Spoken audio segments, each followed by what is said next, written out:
Story 1. That's right. I loathe myself so much right now.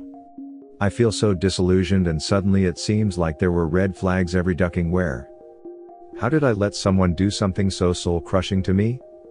As a child I was mistreated and emotionally neglected to such an extent that I completely lost the capacity to trust someone, anyone.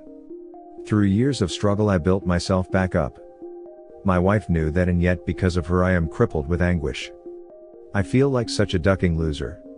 She had 2 APs in a span of 3 years. I had no clue. It all happened right before my eyes and I thought nothing of it.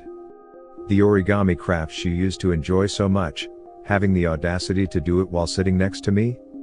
They were presents for her last partner. I used to think, wow. My wife is so good at learning new stuff. I used to even goad her to gift me one. The memory itself makes me want to throw up. And the messages. The insults, the emasculation, the sexting. If not just that, she was pregnant with our child 2 years ago. I was told no says until after the babe was born, but the first AP ducked her. Then she started taking my child to her second AP's place, whenever and for whatever she was doing there. Oh God. End me now. Please. This post would make more sense if uploaded on the adultery bashing sub, so why am I here? Because I don't know what to do. My wife confessed to all of this on her own. There was no trickle truth but one night of talking in which everything was revealed. Gave me her phone without deleting anything and has been honest in answering all the questions I've had. She is making no excuses and is already an IC. She couldn't answer why she strayed but tells me that it was as if she was living a different reality. She hopes to find out the why with persistent counseling. Her mental state is terrible and I'm worried how it will affect our child. He is mine, without a doubt. She has been unbelievably transparent, but isn't it too late? Her remorse seems genuine and she is often so repulsed by the discussion of her affairs that she starts shivering and finds it difficult to even eat. Sometimes she spirals into bouts of extreme guilt and rambles incoherently. I am so confused and have been stuck in a limbo ever since. This inaction just makes me loathe myself so much. Shouldn't I be kicking her to the curb, as is the SOP of dealing with a cheater? Then why can't I? Am I weak? Does my desire to perhaps forgive her make me less of a man? I don't know. D-Day was in April and since then some truly unsettling details of her past have come out. Though they don't justify her straying out of our marriage, it is clear that she has been ill in her head for a long time. She has experienced some terrible crap in her childhood and I guess never dealt with it until now. I don't know what I'm looking for honestly, but I hope both the BS's and WS's of this subreddit can help me in whatever way they can. My DMs are open as well. I probably won't reply for the next few hours, but I appreciate if any of you make the effort of helping me out. Thanks. P.S. My wife also uses Reddit and will read your comments. If there is anything you want to direct towards her, you can do that. I doubt she will reply, but we appreciate any insight you guys can provide.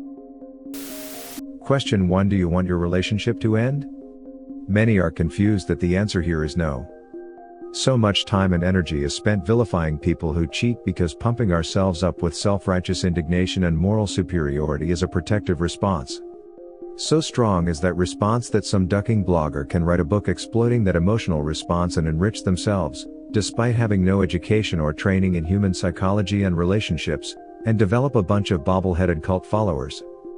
Despite that response, many people still find they would like to take a shot at repairing the relationship. So, you are no different than many of us.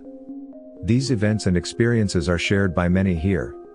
Much of what occurs in infidelity is so common, and so predictable you would think waywards were all sent a script for their words and behaviors. What I am saying is you are not alone. Your wife is not alone. And, this can be repaired. But, it requires some radical changes to your relationship and your lifestyle.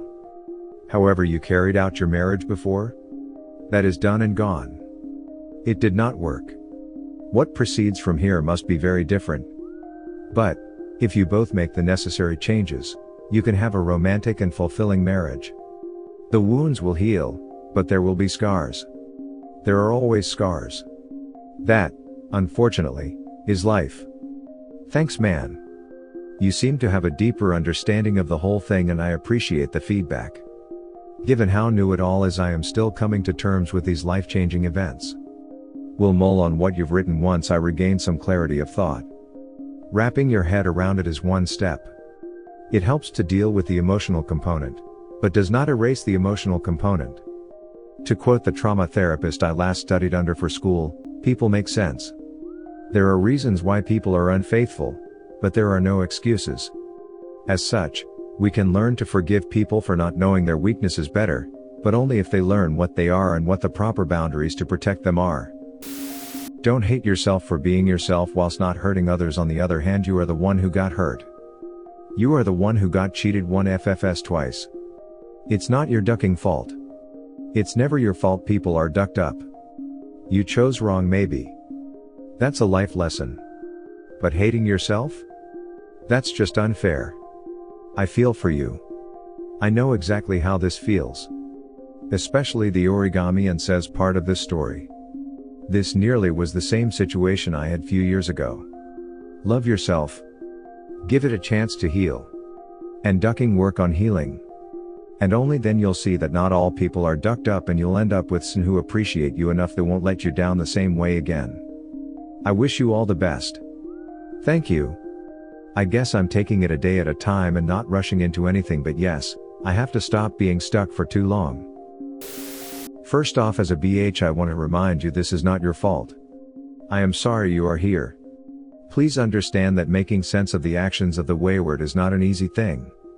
This struggle you are dealing with is quite normal. Horrific and miserable as well, but perfectly normal. That being out of the way, let's break down your many questions in order. Why am I here? You are here because, having experienced infidelity firsthand, you are realizing it is a far bigger pain than you have ever experienced before, and you need help from people who understand what you are experiencing. Isn't it too late? Surviving infidelity as a couple requires transparency. You cannot even begin to process and eventually forgive if you don't know what happened. Shouldn't I be kicking her to the curb? Sometimes that is right answer, but it is not automatically the right thing to do. The biggest indicator that there might be a chance to build a new relationship is remorse, and the beginnings of remorse look like openness, honesty, and willingness to provide safety. Then why can't I? Love doesn't usually just turn off the second that there is betrayal. There is a lot of pain to process, and whether or not your marriage survives, processing it together can be a useful way to work through this. Am I weak? Weakness comes in many forms. The decision to try to understand what happened before making a decision is not by itself an indication of weakness. Running away before you understand the situation, very different from an informed decision to leave, however, could more likely be a sign of weakness. Does it make me less of a man? While infidelity can feel very personal and very emasculating, the truth is that cheating had very little to do with you. Most wayward act out of a brokenness/ugliness deep inside of themselves. The infidelity is a form of selfishness that, while it can be influenced by relationship issues, is more an attempt to hide/bury the pain that is deep inside of them. This doesn't excuse the behavior at all or course, just provide some understanding. This is a long journey you are on. It will force you both to introspectively look at yourself and your actions. Your wayward wife will have to stare deep into the ugly/scary parts of her soul to understand how she ended up where she did. It does get better. As it sounds like she is trying to be safe for you right now, don't feel rushed to make a decision about staying or leaving. Many people put a date on the calendar 1 or 2 years out. On that date they choose to reassess the situation. This can be helpful because with emotions running so high your decision could change 50 times in a week. Oh, how I wish that number was exaggerated. Waiting gives you time to make an actual choice versus simply reacting to pain. You have joined the club that none of us asked to join. Sorry you are here. I recommend you find a therapist experienced in handling infidelity issues. Most are not, even if they say they are, for yourself. There is lots of healing that needs to be worked out on your end. Do your best not to tackle it alone. Good luck. Wow, thanks a lot for this. I am going to take my time and ponder on each point you make. The clarity of your thoughts tell me that you've made quite some progress on the path of healing. I hope I'm there sooner rather than later. I truly feel sorry this happened to you. Right now, the important thing is, You've got to focus on yourself, on your healing and on your mental well-being. And in your situation, try trial separation. You need to live apart from your wife in order for you to process things, heal from mental trauma and ease the pain she caused you. When you're recovered from all of this, I hope you will be able to decide what's best for you and your family. Good luck! Worldwide comments of the day. The purest vitriol mankind has ever produced lurked within this sad excuse of a friend. OP should be very glad that he showed his true colors when he did. There's a reason treachery is in the bottom pit of Dante's Inferno. With those kind of friend. Who the heck needs enemies? People need to learn that once a bridge is burned, there are some that never cannot be rebuilt. Thanks for watching. Don't forget to subscribe for more interesting and relatable Reddit videos.